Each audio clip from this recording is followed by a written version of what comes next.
Thank you, Maury, and congratulations to you on the great work that you and Wendy and so many others have done to put this together. I'm really impressed that you're able to get the sponsors that you did to be able to put all this on for no cost to all the participants.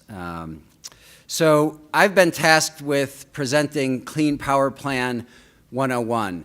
As if you were here this morning, you heard from Heather Zeichel, who used to advise the president on climate policy. I don't see Heather here still. But in 2013, they released the Climate Action Plan, and a central element of the administration's Climate Action Plan is something called the Clean Power Plan, which regulates the electricity sector. So I want to tell you a little bit about that. What is the Clean Power Plan? The really basic description of it is that it is an EPA rule under Section 111D of the Clean Air Act that sets federally enforceable limits on carbon dioxide emissions from existing fossil-fueled power plants. The way that the Clean Air Act works, for the most part, is that EPA sets federal standards, but the authority and the responsibility to meet those standards is delegated to state governments. And it's state environmental programs, state air divisions that actually write the plans and enforce these standards. So every state is responsible for developing and implementing a plan to meet the standards and to submit that plan to EPA for their approval. If a state either fails to submit a plan by the deadline, or if the plan that the state submits does not meet the standards, EPA has the authority to will pull back that authority that they've delegated to the state governments and can impose the limits directly on the sources. So the Clean Power Plan is a regulation under Section 111D of the Clean Air Act, and that's not supposed to mean anything to you.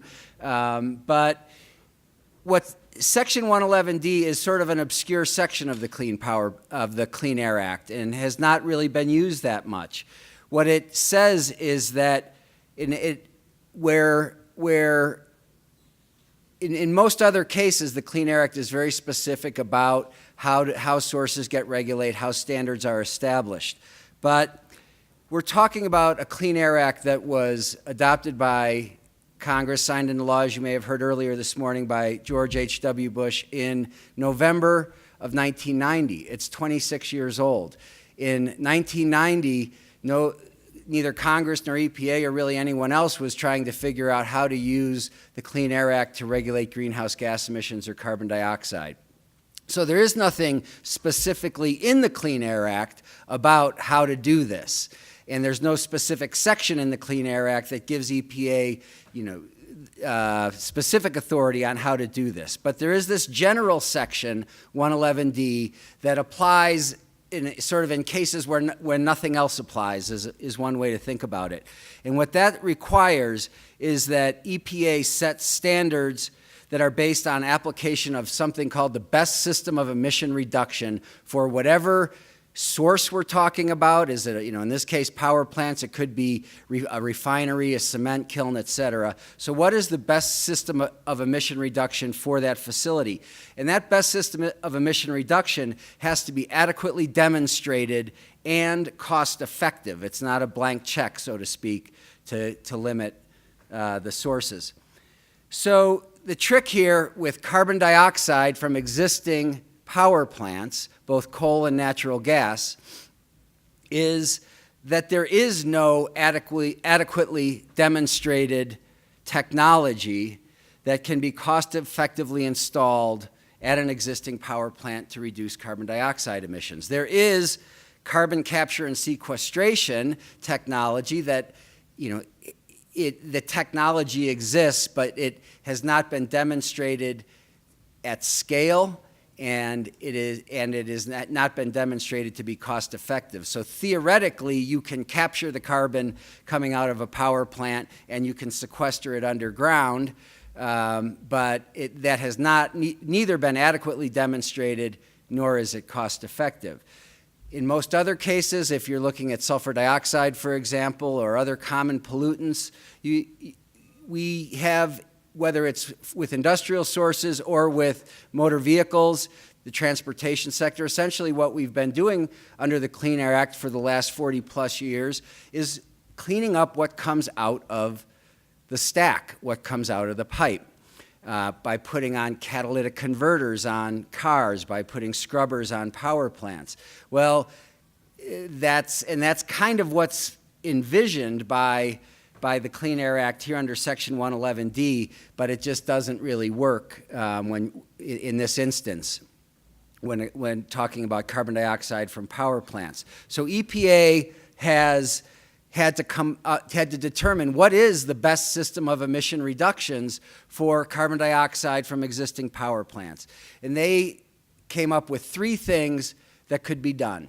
The first is to improve the efficiency of the plant operations, which is a very small benefit, a couple of % reduction, because obviously the people running these plants are already trying to run them efficiently. But then I highlighted in red the 2 other things that they determined to be the best system of emission reduction. The first is to redispatch generation from coal to gas plants. And the second was to add renewable energy to the grid. And so these are not, now you're telling a coal plant that the way that you meet these standards is that you stop burning coal in your plant. And you switch that generation to a gas plant, or you replace that generation with renewable energy. And this is one of the key issues that was argued before the DC Circuit Court of Appeals yesterday, and we'll talk more about that in a minute. So EPA applied these 3 building blocks to existing power plants, and they came up with standards. 1 standard for coal plants, 1 standard for gas plants. It's expressed as the pounds of carbon dioxide emitted per megawatt hour of electricity produced. Those numbers on their own don't mean anything to you. I'll let him take his picture anyway. But take a picture of this one, because this tries to put it in context.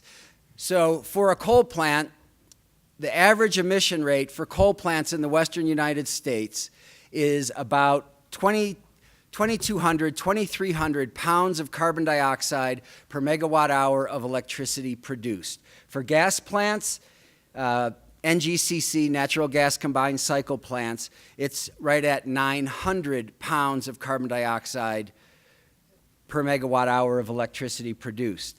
So next to those are the standards, and what you can see here is that these standards under Section 111D hit coal plants much harder than they hit gas plants. It's a 42% reduction for a coal plant and about a 14% reduction for a gas plant. Why is that? Well, one of the building blocks was switching from coal to gas. You can't do that for a gas plant, obviously. That sort of doesn't apply. So these are the standards. And going back, so these standards are final standards. They're national standards. They apply to all existing coal-fired power plants in the United States. So what do you do if you are operating a coal plant or a gas plant and you have to get your emissions intensity, essentially, your emission rate down by either 40% or 14%. So the idea here is that companies will generate 0 emission megawatt hours. So for every 0 emission megawatt hour that you generate, you can add that to the mix and to the denominator. So you're not adding any tons or pounds of carbon dioxide to the numerator. You're adding 0 emission megawatt hours to the denominator, and you're reducing your emission intensity. So you have to go out and get credits that you can apply. So if every megawatt hour that you produce or that you generate from a coal plant, you have to go out and get what's called an emission rate credit that will reduce your emissions intensity. These credits are essentially through energy efficiency measures or through renewable energy. new renewable energy that came online after 2013, or from nuclear generation, either new units or capacity uprates at existing units. And there's some other details there, but essentially that's it. So companies, in order to meet these standards, these rate-based standards, have to go out, implement energy efficiency programs that reduce demand for electricity. They get a credit for that, or bring new renewable energy online, and then they can use that to reduce their emissions intensity from their fossil plants and meet these standards. Now, this, if I haven't confused you yet, then congratulations, and if I have, I'm sorry, but it's confusing. It's complicated. This is a little bit of a convoluted way to get at the problem. But as I said, we're working off a 1990 Clean Air Act that doesn't really provide EPA with any better tools. In fact, they looked at the options that they had to address carbon from power plants and decided this was the best approach. In the 1980s, when the Clean Air Act was the 1990 amendments were being developed, the issue wasn't global warming. The issue, one of the issues, was acid rain, and particularly sulfur dioxide emissions from coal-fired power plants, and even more particularly in sort of the Midwestern part of the country, the East, massive quantities of sulfur dioxide being pumped into the atmosphere by coal-fired power plants and depositing sulfuric acid in the lakes of the Northeast. This was a serious problem, serious environmental problem, and it's one that Congress specifically addressed in the 1990 Clean Air Act amendments. And the way that they did it was not like this. They said, you know what we're going to do? We're going to establish a national emissions trading program for sulfur dioxide, a national cap and trade program.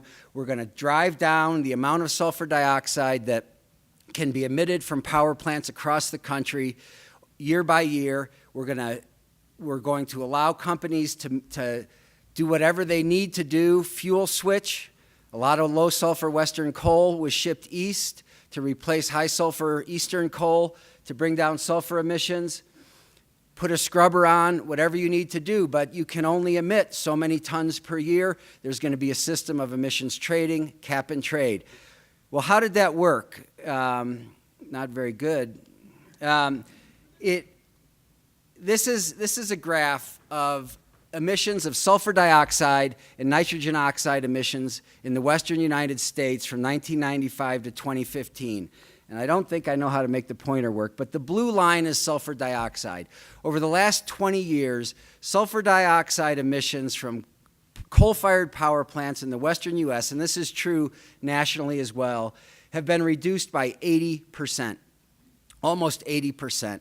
Nitrogen oxide emissions, the orange line, have been reduced by over half, maybe close to 60%. Okay, so there is a tremendous success story here in our ability to use the Clean Air Act to get efficient and effective regulation of pollution from power plants through an emissions trading approach. The gray line there is carbon dioxide emissions, which really have not changed very much over this time period. So EPA knows this. They didn't come up with this kind of convoluted approach of a rate-based system and emission rate credits because they thought that was the best way to do it. They did it because that's the authority that they had to rely on. They know that this is the most cost-effective, flexible way to get reductions through an emissions trading approach based on this experience and others, both at the state and federal level. So what they did is they said, we're going to try to create that option in the Clean Power Plan. And in order to move on here, I got a clock, and I definitely want to get through this and leave time for discussion and questions. So I'm not going to go into a bunch of detail, but they took the emission rates for every state, and based on how many coal plants, how many gas plants you have, they created a state emission budget just in terms of total tons of carbon dioxide. So the state has the option to use this approach, a mass-based cap and trade approach, as opposed to the rate-based approach when meeting their obligations under the Clean Power Plan. The timeline for the Clean Power Plan implementation, and next I'm going to talk about the court case, but initially, when they finalized the rule last year, initial state submittals were due this month, final plans due in 2018, and then the program phased in from 2022 to 2030, with the final standards being met in 2030. But as with every major environmental regulation under the Clean Air Act, really in the last 25 years and probably before, when EPA finalizes a regulation, they get sued. And that's what happened here. And yesterday, as you may know or heard a little bit about this morning, the oral arguments on this case were heard in the D.C. Circuit Court of Appeals. So the case is moving through. Normally, when a case is being tried, like when EPA finalizes a regulation and they're sued, the regulation stays in effect while the court case is being played out. The case was just heard yesterday. The decision from the D.C. Circuit won't be for maybe 3 to 6 months, and then it's going to go to the Supreme Court. So what the opponents of the rule did was they went to the D.C. Circuit and they said, hey, we want you to put this rule on hold while we fight this out. And the D.C. Circuit said, no, that we don't typically do that. That's a very high bar. They went to the Supreme Court, and in February, in really an unprecedented situation, the Supreme Court put the Clean Power Plan on hold, stayed the rule, pending final disposition of the case at the Supreme Court. So everything I just told you about the Clean Power Plan is on hold. And it's on hold essentially indefinitely until the court rules. We don't know what that's going to mean about the rule. There's optimistic reports coming out of the courtroom yesterday in terms of those supporting EPA. It could affect the standards. It could affect the timing of implementation. So that's where we are today. We're on hold. But the world doesn't stop turning. Okay, we've been working with Western states since this came out with both energy and environmental regulators to help them implement the plan. And what we've heard loud and clear, both from the states and from the companies, is that they know this issue is not going away. They want to keep this dialogue going regardless of what happens with the Clean Power Plan. And this has brought state energy and environmental regulators and planners together in ways that they haven't really ever worked together in the past. So there is, while we're on hold, there is still an active dialogue going on. Why is it important that states work together? The next panel is on the grid. There's 3 grids in the United States, Eastern, Western, and Texas. Jeff told me yesterday that he learned that the reason that Texas has its own grid goes back to World War II, that there was concern that, I just thought it was because it's Texas, but he said that it goes back to World War II, and that there was concerns about the grid being taken down, and there was so much military installations in Texas that they wanted to kind of protect that. But we are interconnected in the West in our electricity system, and decisions that one state makes about how to comply with the Clean Power Plan is going to impact its neighbors. So that's the main reason, that's one of the main reasons that it's important for states to work together. The other thing is that the Clean Power Plan does not impact states the same. We have a very different mix of resources across the West. And because this rule impacts coal plants the hardest, the coal states, which are really North Dakota, Montana, Wyoming, Colorado, the Intermountain states there, Utah, Arizona, New Mexico, you can see that's where the coal is, but a lot of that coal is being shipped to the West Coast. So this rule does not affect all states equally. And that's another reason that they need to work together. And there's multi-state companies that operate multi-state utilities that operate across this region. So where are things going? There is a transformational shift going on in electricity generation in the United States. The line is 2015. The blue line is natural gas going up from 2000 to 2015. And just this year, natural gas essentially equaled or surpassed coal. Coal is coming down. The coal plants are old. We've built like 2 or 3 coal plants in the western United States in the last 30 years. All of the coal plants are essentially pre-85 vintage, mostly built in the 1960s and 70s. So those are declining and really being pushed off the grid by low-cost natural gas. And now renewable energy is coming on. And this is without the Clean Power Plan. So the projections going forward are without the Clean Power Plan. It's a kind of a flat line for coal. With the Clean Power Plan, you see even more natural gas, more renewables, and further reductions in the amount of coal generation. What does that mean for emissions? This is going to be hard to explain without a pointer, but basically the second dotted line is the reference case for where emissions in the United States are headed without the Clean Power Plan. And what you can see is that from in the little graph on the right, the right, that between 2015 and 2030, we expect about an 8% reduction, further reduction, and that's that is the reference case, so without the Clean Power Plan. And it's only about another 10% that is required to meet 10% reduction in emissions that's required to meet the final standards in 2030. So we're headed this way in any case. I'm going to skip that. And one of the things that chart shows is the potential benefits that can be derived from increasing the level of energy efficiency. So I've been talking about pollution controls. I'm an environmental planner, an environmental regulator. Jeff's an energy planner and knows a lot more about energy efficiency. You can see there's a lot of fine print here.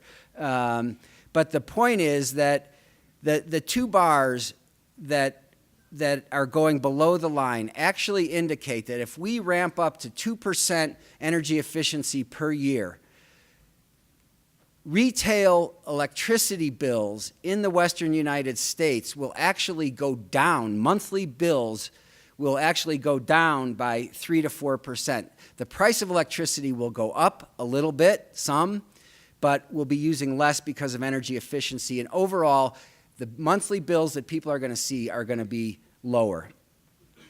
So finally, what does this mean in terms of the big picture? We just heard about Paris.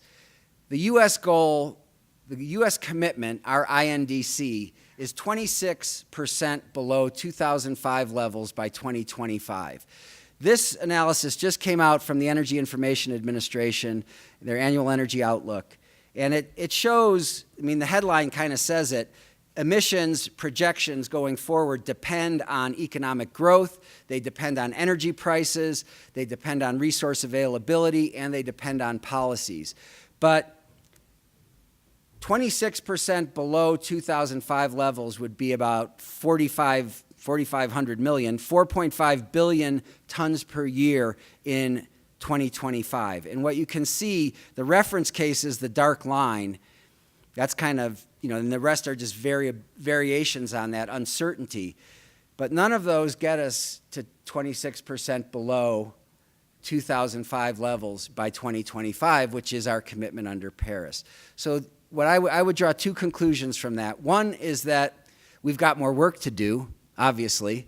And the second is that we can't afford to backslide on the policies that we're already moving ahead with the Clean Power Plan being at the top of that list. Can we expect to be successful? I'll say yes. I've been working on air quality issues for 30 years, which kind of blows my mind, quite frankly. I was really pleased to be here this morning for that great panel of all the women in energy and hearing their stories. about their careers. And I've got one of those too. I've been at my first job in this field was to develop the NOx and SO2 inventory for the state of Indiana that went into that acid rain program that I was showing you the graph on.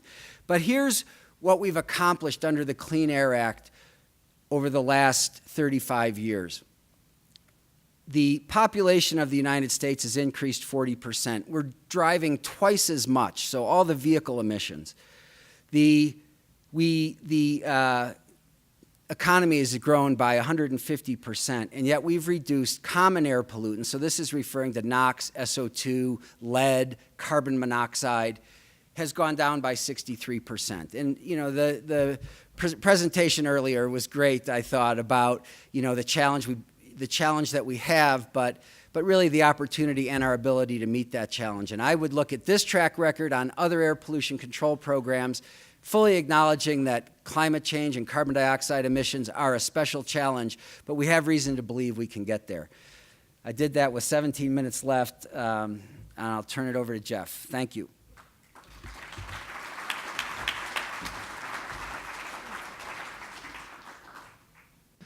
So, Patrick, that was really great. You're a fantastic storyteller, like all true Irishmen. And I don't know how you got through college, but I read Cliff's Notes. That was the Cliff's Notes. Patrick just spared everybody that hasn't read the Clean Power Plan 304 pages of very fine print in the Federal Register and thousands of supporting documents in a really concise summary. So I think that was really fantastic. So we're going to chat for a bit, and then we'll take questions from the audience. So be thinking about what your questions are. And we expect one from Meade High School. So you talked about how the Western states are not equal in this, in the mix of energy generation, which is reflected in the targets that Western states got, which are in turn reflected in how EPA applied BSER. And we have to have a conversation about one state in particular, which is California. California has been at this for a very long time, and as you look at their targets and where they'll be, they have a lot of headroom. They are in a very sort of long position on tons of CO2. And it's as a result of a number of policies, but not the least of which was Senate Bill 350 from last year, a 50% by 2030 RPS, doubling of energy productivity, calling for a proposal for a Western RSO for an expansion of the California ISO. And so that's a really big deal. What California does is a really big deal. And I think in our dialogues with the Western states, there are a lot of attention to what California is doing. And they have done some things. And I'd like you to talk about that. I'd like you to talk about what California has put out in terms of what the structure of their plan might look like and how the Western states are reacting to it or watching it. Yeah, I think so. California consumes about 40% of the electricity in the entire Western grid. So they are there's the great sucking sound of, if you looked at those transmission lines, Wyoming, Utah, Nevada, Arizona, New Mexico, the Navajo Nation, Washington, Oregon, Idaho, all export power to California. So what California does matters a lot. They have been very aggressive on climate over the last 10 years. And not only have they recently upped their renewable portfolio standard to 50%, by 2030. So if you think about that, if they're 40% of the total electricity consumption in the West, and they have a 50% RPS, that's a 20% RPS for the entire West. And Oregon just went to a 50% RPS. Under Governor Ritter's leadership, Colorado passed a 30% RPS. It's a big deal, but the other thing that California has done is implemented a cap and trade program for all greenhouse gas emissions. I was the project manager of that for 7 years. Actually, 7 Western states and 4 Canadian provinces joined together in 2008 to form something called the Western Climate Initiative. It was an MOU signed by 7 governors, 4 Canadian premiers to design and implement an economy-wide cap-and-trade program for greenhouse gas emissions. And ultimately, only California and Quebec implemented that, but Ontario is joining next year. It is the first and still only economy-wide cap-and-trade program in the world. It's done in 2 languages, 2 currencies, 2 time zones, and it really is, and recently, they upped their target from 1990 levels by 2020 to 40% below 1990 levels by 2030.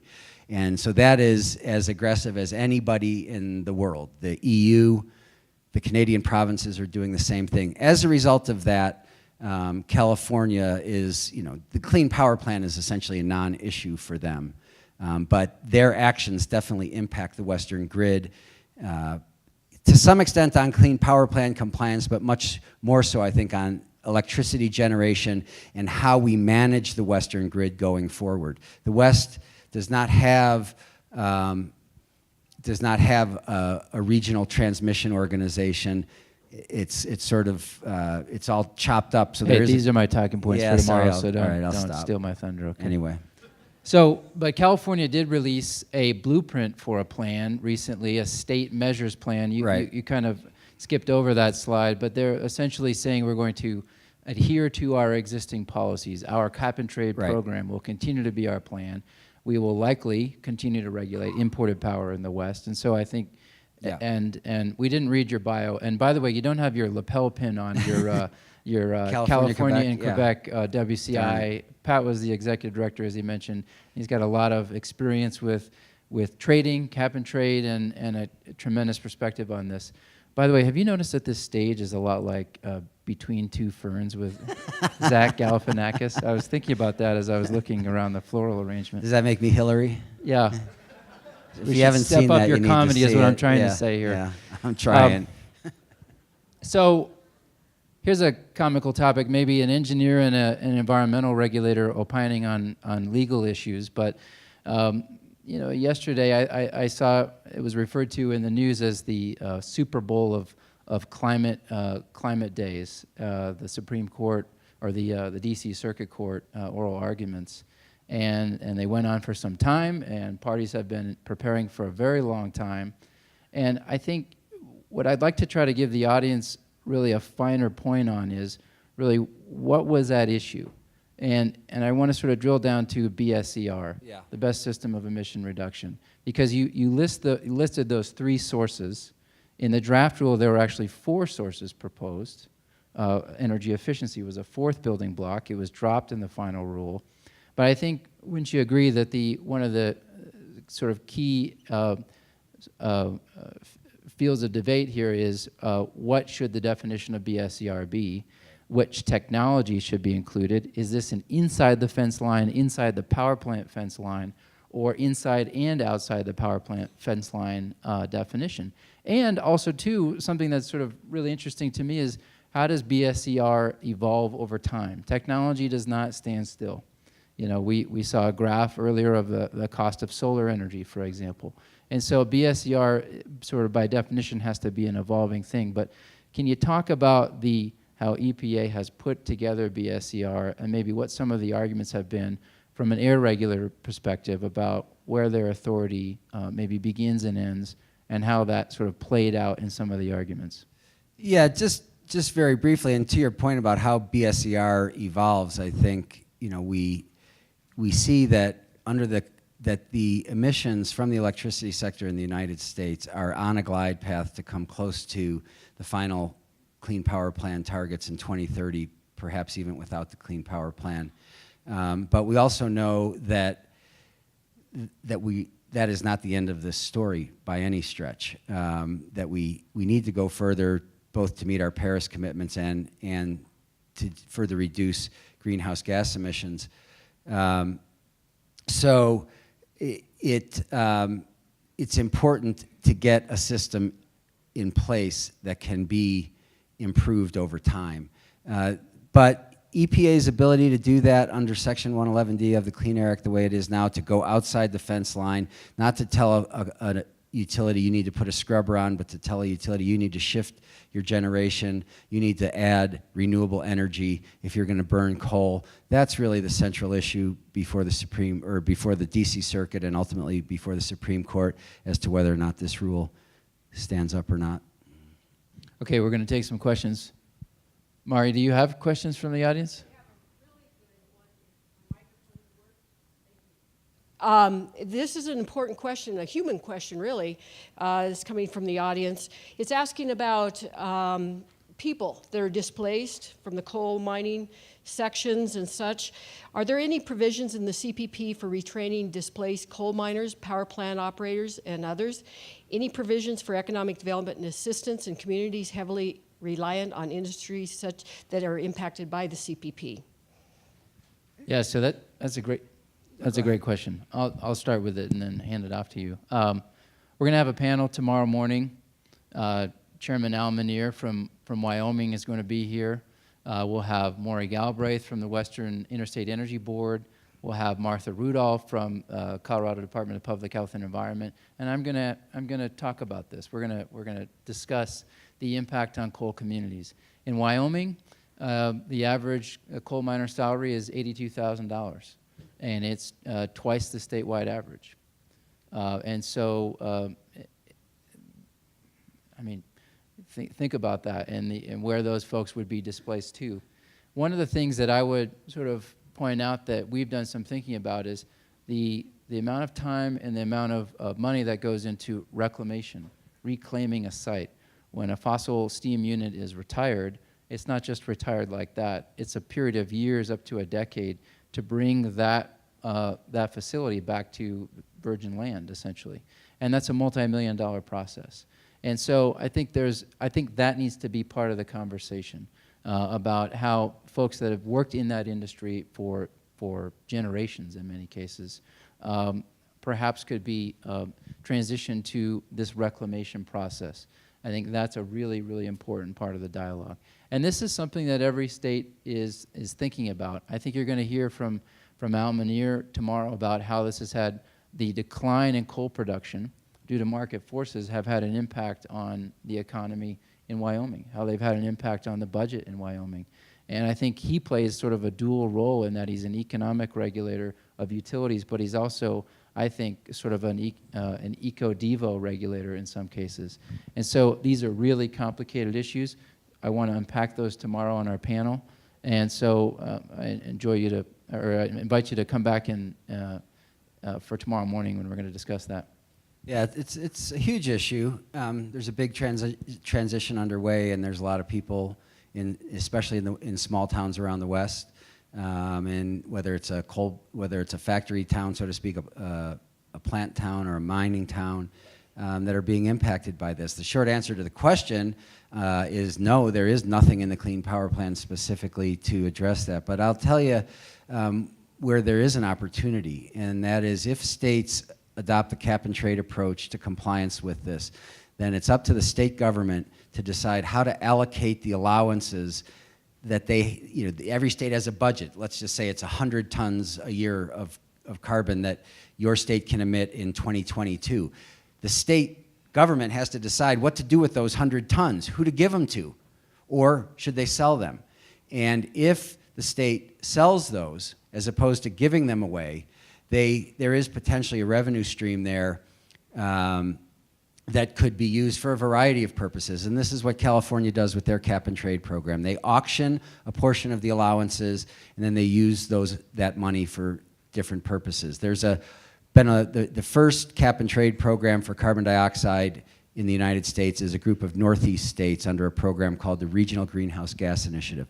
They auction 100% of their allowances.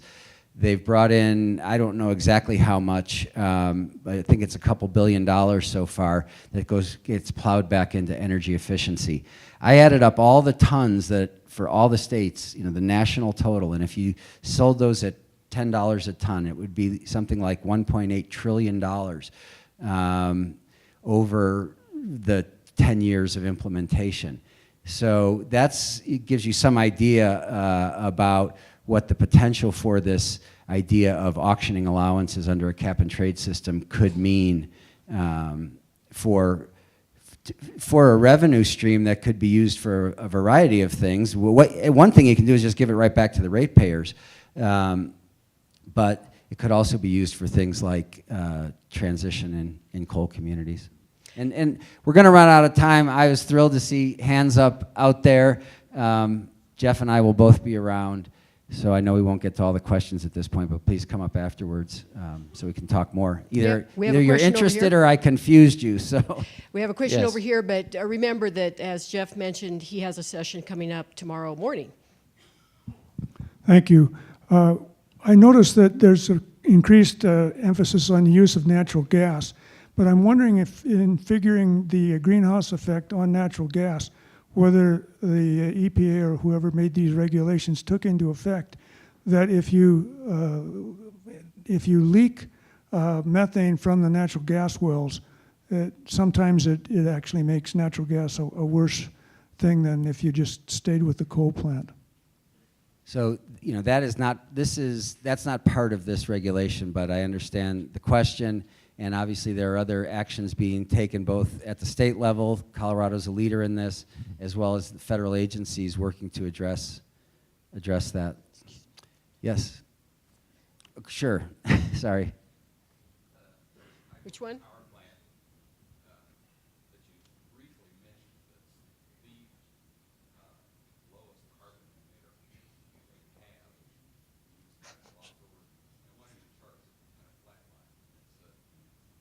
Nuclear. What about nuclear? You know, a new nuclear, under this, there's a lot to say about nuclear in the 1 minute and 40 seconds left here. There's a really big clock right here. But in the context of complying with the Clean Power Plan, if you generate power from a new nuclear facility or an upgrade at an existing facility, you generate credits. And that is definitely a compliance mechanism. Nuclear is suffering because it's very hard for nuclear to compete on an economic basis, even existing nuclear. And so there are actually efforts. We don't have much nuclear in the West, but in those parts of the country where they do, there are actually significant concerns about existing nuclear plants going offline, never mind bringing new nuclear on. So, yes. Hey, quick question. I moved here from Washington, D.C., so I'm very cynical about anything I see on TV. And my specific question is the clean coal commercials. So I assume the coal industry is behind them. And I guess I'm looking for what can I say to all these people who don't look in depth in it? What do they mean? And there are no regulations actually making them produce clean coal. Are they just talking about scrubbers? I mean, yeah, you need a definition of what you mean by clean coal. But as I showed in that one chart, coal plants have been cleaned up substantially. SO2 emissions, NOx emissions, particulates, mercury, they've all been controlled. They've been heavily regulated. They're much cleaner than they used to be. The problem is, to the professor's presentation earlier, when you burn something, you get carbon dioxide and water. You can't stop that. It doesn't. I did that experiment in 7th grade. That's so. Now that carbon dioxide is pollution, it didn't used to be pollution. It's actually pollution according to the United States Supreme Court. We didn't have time to talk about that. That's Massachusetts versus EPA in 2007 or 8. So if you're emitting carbon dioxide now, given our global challenge with climate change, it's not clean.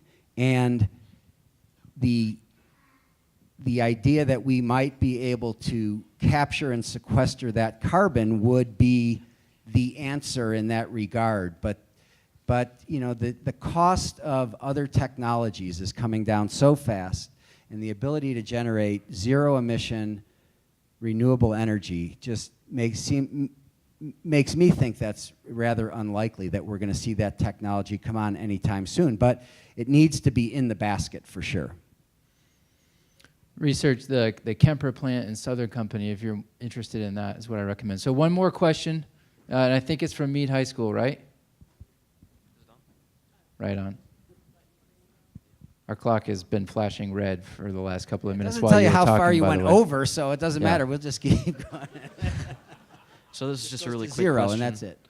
What will the repercussions be for the United States if we do not meet the Paris Act agreements by the deadline? So Are there any easy questions from me in high yeah, school? that's a yeah. Any- It's a, you know, and I think you should grab one or two of the members from the previous panel if they're still here to elaborate on that. The only thing I would say is there's no international enforcement. You know, I described how if a state doesn't comply with this EPA rule, then EPA will come in and do it for you. Well, if the United States doesn't meet its climate obligation to the international community, nobody can come into the United States and make us do it. But obviously, there's tremendous pressure for people to live up to their commitments, and that is going to be an ongoing process of negotiation. So good question. And you know, just by the way, for all those young people out there, you can see how we really are at the beginning of a long-term process to address this. We've made great strides over the last 30 years to improve air quality and reduce air pollution. We are just at the beginning of a 30-year trajectory on how to deal with greenhouse gas emissions. So you're gonna, if you're interested in this stuff, you're gonna have plenty to do, I guarantee it. So much from you from the last 2 years, and I look forward to learning more. So we're over time. Thank you all. Thank you to these guys. Please give them a round of applause.